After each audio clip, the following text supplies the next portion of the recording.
जी, अब हमने पढ़नी है कंडीशनिंग या कंडीशन रिफ्लेक्स टाइप 1। इसमें हम जानदार को एक रिस्पॉन्स पैदा करने के लिए कंडीशन देते हैं, जिसके नतीजे में वो एक मखसूस रिस्पॉन्स पैदा करते हैं और यह रिस्पॉन्स जो होता है वो ऑटोमेटिकली उससे सेम स्टिमुलस के मुताबिक निकलता है। पैवलॉव ने तजर्बात किए थे डॉग्स पर, ये मैंने आपको अभी बताया भी था कि वो क्या करते थे कि वो डॉग को पहले एक मखसूस जगह पर खाना रख कर देते थे। फिर उसके बाद उन्होंने देखा कि डॉग जो है वो उसके मुंह से सलाइवा निकलता था खाने को देखकर, लेकिन उन्होंने खाना देने से पहले बेल बजाना शुरू कर दी। डॉग बेल सुनता था, खाने की तरफ आता था, अगेन उसके मुंह से सलाइवा बनता था, राल टपक रही होती थी। उसके बाद जब उन्होंने बेल बजाई लेकिन खाने की जगह पर खाना ना रखा, तो उन्होंने देखा कि फिर भी डॉग के मुंह से सलाइवा गिर रहा था। तो ये हमने उसको कंडीशन दे दी कि जब बेल बजती है तो खाना आता है, और इसीलिए उसका जो मुंह है उसमें सलाइवा बहुत ज़्यादा पैदा होता है। और अब की बार हमने खाना नहीं रखा तो फिर भी उसमें सलाइवा प्रोडक्शन हो गई। This type of learning broadens the ability of an organism to react appropriately to environmental changes, since the conditioning process removes dependence on one kind of reflex symbol for action. ये जो हमने अभी ringing of bell की पढ़ी, conditioning reflex type 1, ये एक ऐसी learning है जो वसी कर देती है एक जानदार की सलाहियत को, ताकि वो अपने इर्द गिर्द एनवायरनमेंट में जो भी तब्दीलियाँ आ रही हैं उसके मुताबिक अपने एक्शन को चेंज कर ले। Since the conditioning process removes dependence, क्योंकि इसमें डिपेंडेंस नहीं है किसी भी दूसरी चीज़ पर, on one kind of reflex symbol for action, यानी एक ही एक्शन जो है वो आप अलामती तौर पर पैदा होता हुआ नहीं देखेंगे एक ऑर्गेनिज्म में। ऑपरेंट कंडीशनिंग और condition reflex type 2। Operant conditioning या ये कंडीशनिंग की दूसरी किस्म है, ये ट्रायल और एरर है।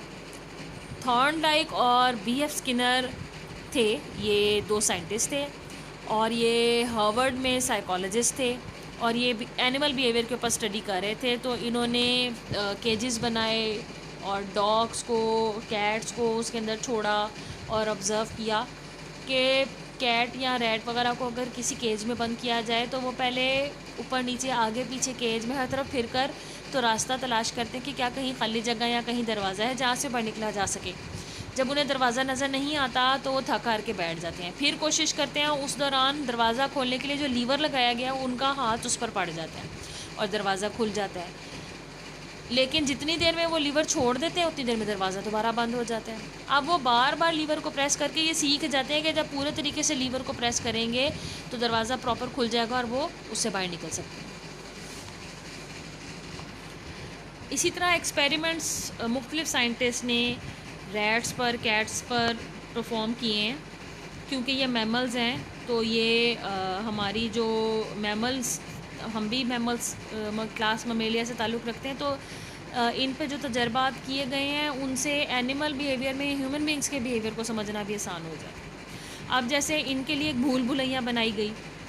आपको पता है कि भूल भुलैया में कहीं कहीं रास्ते बंद होते हैं, कहीं कहीं रास्ते कहीं और से और कहीं और खुलते हैं। दो मेन रास्ते होते हैं, एक से भूल भुलैया में एंटर हुआ जाता है और एक से निकला जाता है। तो उसमें भी अगर आप रैट को छोड़ें या बिल्ली को छोड़ें तो आप देखेंगे कि वो बार बार कोशिश करने के नतीजे में उस मेज़ से निकलेगी। In this case first experience is accidental. पहली बार जब आप कोई चीज़ हासिल कर लेते हैं तो पहला जो तजर्बा होता है वो हादसाती होता है और उसमें कोई सीख शामिल नहीं होती, तजर्बाती तौर पर वो आपसे हो जाता है। Then it is rewarded, animal learns with later experience. अब भूल भुलैया में अगर आप किसी जगह खाना भी रख दें तो आप देखेंगे कि आहिस्ता आहिस्ता जो ऑर्गेनिज़म है वो निकलने की भी कोशिश करेगा, उस खाने को भी ले लेगा, लेकिन वो सीख क्या रहा है कि वो कोशिश करेगा, एक रास्ते से दूसरे रास्ते की तरफ जाएगा तो फिर उसको रिवार्ड मिलेगा कि वो बाहर निकल सकेगा।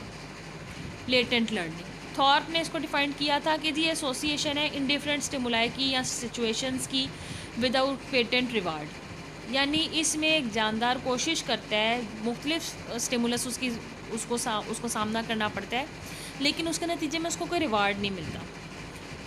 अब इसका ताल्लुक ऊपर वाली जो हमने किस्म पढ़ी है उससे है, इसलिए मैं अभी दोबारा इसको एक्सप्लेन करती हूँ।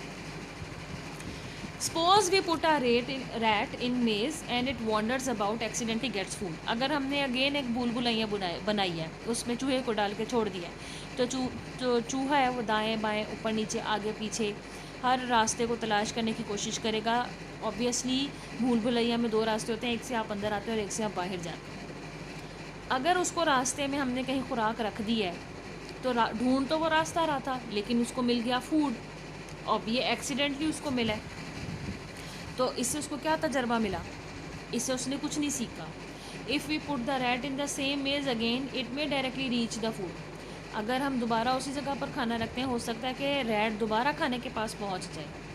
That means when the rat was wandering it did learn something without even incentive of reward.